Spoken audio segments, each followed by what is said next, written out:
Hello everyone and welcome to another episode of Michi's Esport Diaries. Today we are going to talk about the rather disastrous race we had in the Formula Pro Season 2, a season opener at Spa-Francorchamps in the redone rFactor 2 Formula Pro car.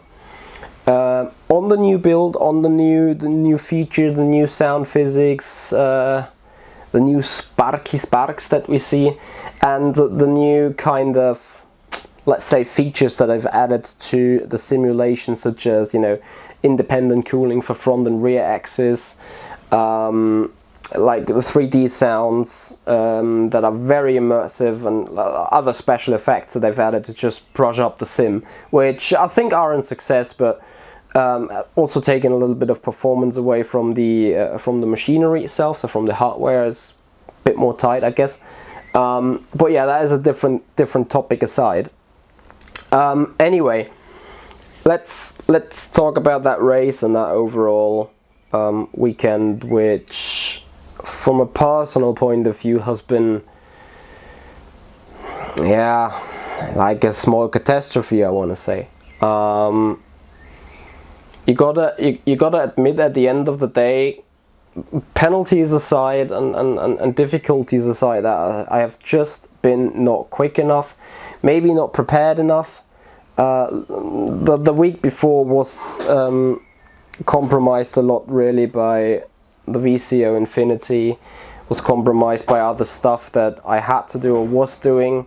Some private stuff happened as well, so that kind of caught away a little bit more time even than expected, and I was already on a tight testing schedule, but anyway, this is all just excuses. At the end of the day, I need to face that the performance and the pace I had was just not sufficient, period.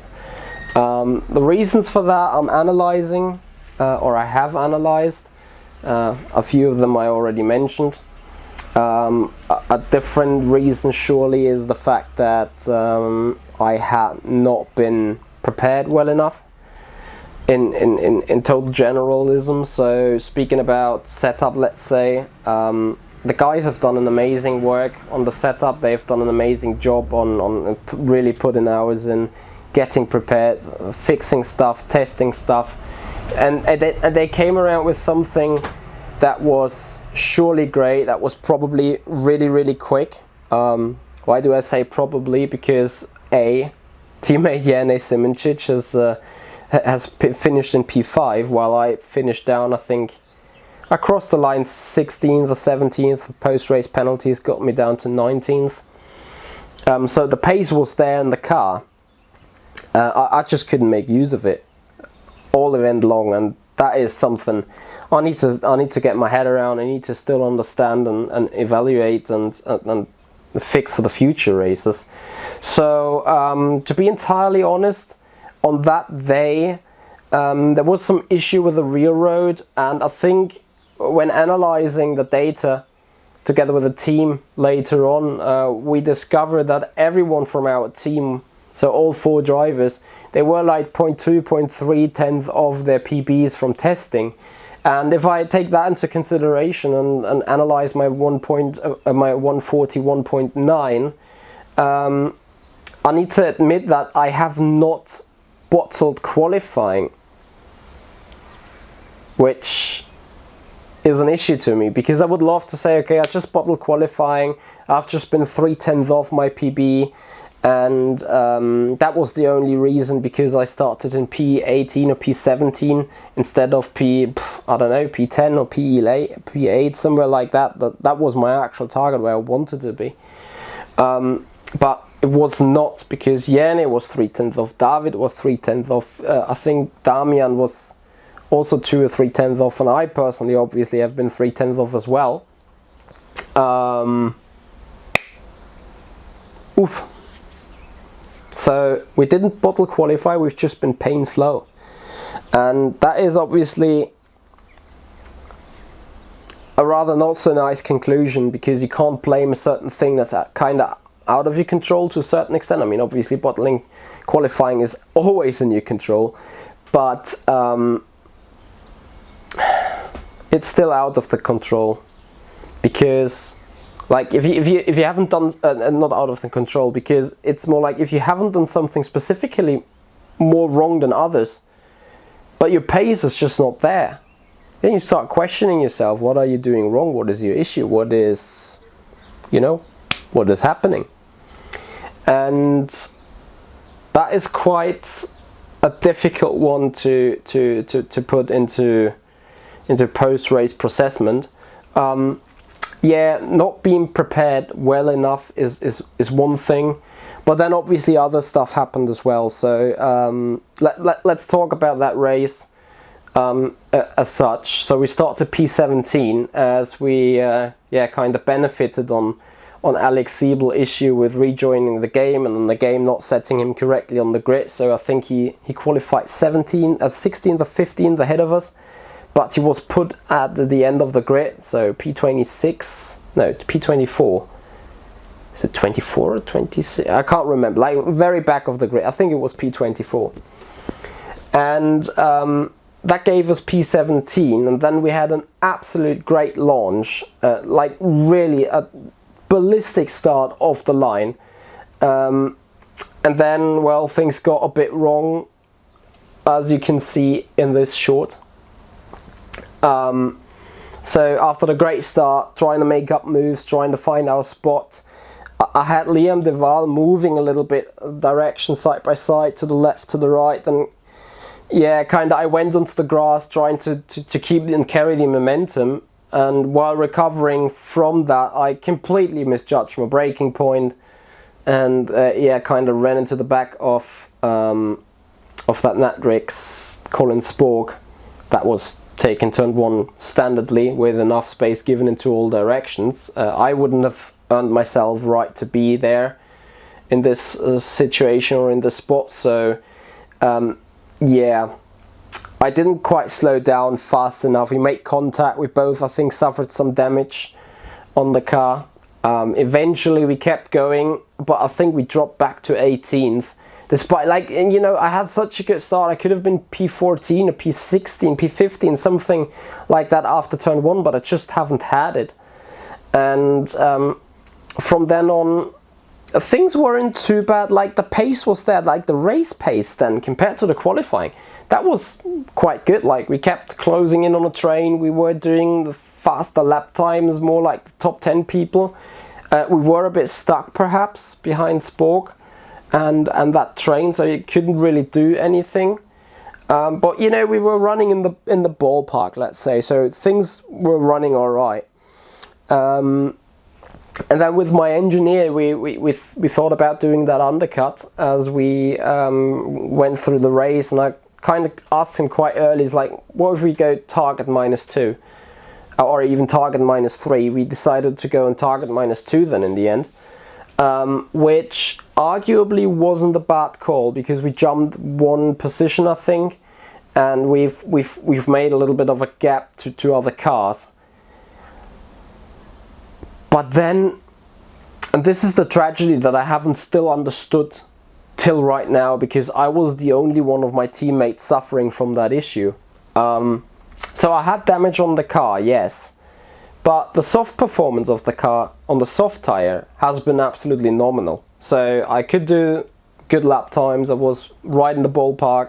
I could have chased P10 or P11 in like lap time wise and clean air, and didn't lose too much ground. I even was walking away from Alex and from Damien and from David, and they had roughly the same pace as my end. Like, they just also suffered from their qualifyings.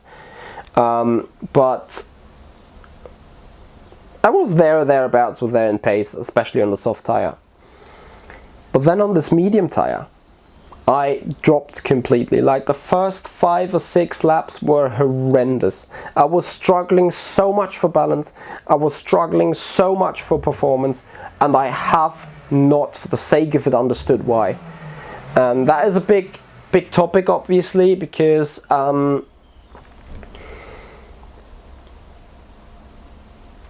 I was the only one that suffered with that issue from my end. So, you know, Damien said the medium pace was fine. David said the medium felt awesome. And Jene said the medium was just like how it felt in the practice before. And for me, it was the complete opposite. Suddenly, you know, I was brake map +1 and I had understeer. Brake map -1 to the, like, yeah, let's just say a nominal position. So I went brake map +1 and I had then turn in understeer. It was so horrendous. And then I just went back to the normal setting. So -1 from the plus, you know what I mean, back to 0, let's say. And the car was oversteering into every single goddamn turn. And like, I would have needed a setting between +1 and -1, but it wasn't there. Same with the front wing. I thought about going up a click of front wing in the practice, but it was too oversteery. And then going down a click of front wing was too understeery. Brake bias, go a click back up to the front, so more brake bias to the front, and I was locking up the fronts like mad in those low speed turns. Going a click lower on the brake bias, so more towards to the back, and I was locking the rears.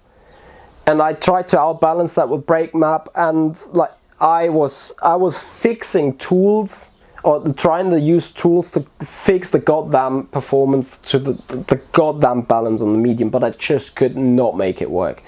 There was no chance. Like, I had either entry understeer, entry oversteer, and especially when entry understeer, I had to wait so long for the rotation to be done, and when I then wanted to go back on the throttle, I then suffered oversteer. Not even speaking about the snapping at the exit of every turn. I saw other people were struggling with that too, but I had no confidence whatsoever. And on that medium tire, I dropped time like so mad. David overtook me, Damien overtook me, Alex Siebel has overtaken me, and they ran away, can't remember, I think 6 or 7 seconds ahead of me, like within literally 18 laps or 17 laps. So within 30 minutes I lost 6 or 7 seconds to them. Before that I was right in the ballpark with the pace of the cars ahead. So I have no clue, because apart from the tire compound that was alright for the teammates but wasn't alright for me, nothing changed on the car in the pit stop. I couldn't take repairs because that damage, it was there on the LCD, so the front left and the front splitter, they were broken, or the front wing was broken, but I couldn't fix it in pit road. So the LCD for the pits only showed like damage not available. So can't fix what's no need for fixing, right? But what was that pace? I was so frustrated on that Monday evening. That frustration added up, and when I saw I got this 10-second penalty for this lap 1 turn 1 incident, which, yeah, okay, it was my fault, so yeah, probably a 10-second penalty. Well, I got the 10-second penalty because it was an infraction, and because of an orange zone, which doubles the penalty, which makes infraction a 10-second penalty. I got the penalty, and then I saw like 6 other incidents where people were like, avoidable contact, infraction. And I'm like, yeah, thanks, just because it was lap 1, I got penalized while others got their infraction. I'm not sure if an infraction is carrying over to the rest of the season, but yeah, you get my point. Like, you get punished for something that wasn't actually as bad. Like, yes, Colin and me, we did not spin. We were just slowed down, and I think eventually we only lost 1 position each, if anything. So there wasn't much damage done apart from to the car and maybe for the future pace. But seeing how Colin Spork had done qualifying and the races, I'd actually say his car was more or less fine. I apologized to him also in Discord afterwards, but then you had other people, you know, spinning people around. They lost multiple positions. Actually, Colin Spork, I think, was spun around by someone, and he dropped behind me again after he obviously gained 10 seconds over me on the medium. But after being spun around, he lost all that time, and he ended up behind me. So, and then you look at those post-race penalties, and it's like just infractions, but I get a 10-second penalty for, let's say, less harm, if you think about it. Yeah, but maybe that's just how I see. Maybe I'm a bit too biased towards myself, despite I feel guilty after all for turn 1 incident anyway, as you've seen. And yeah, what do I take away from it? I take away from it that the car, if you're able to drive it like Jene was, is there for getting those top 5 results again that we're after. I take away that we're still lacking to Team Redline. We still got stuff wrong. And obviously with the FSR race coming this week, so when this video will be recorded, it's the FSR Spa Grand Prix ahead. We have the chance to actually re-evaluate the setup and kind of test it on the same car in slightly different conditions, but still with the same car over again.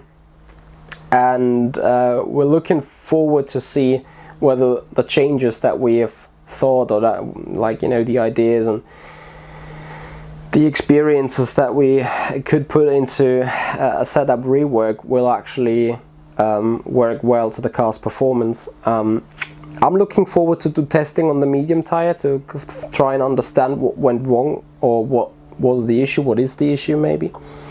And yeah, hopefully I'll be able to put it in to a better position next time at Monza. Race is going to be on the 23rd of May, so note that down in your calendar already. I will obviously schedule the live stream. We will go live 19:30 Central European time, again with a free practice. And then we enjoy 1 hour of racing around the Autodromo Nazionale di Monza.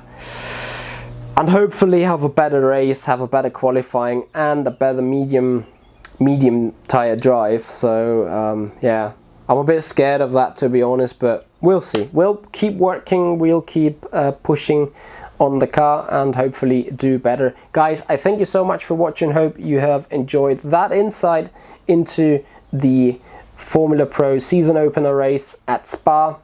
We have I think finished P20 or P19 in the final results, so definitely we need to get up and have better results next time. Anyway guys, thanks for your time, see you and goodbye.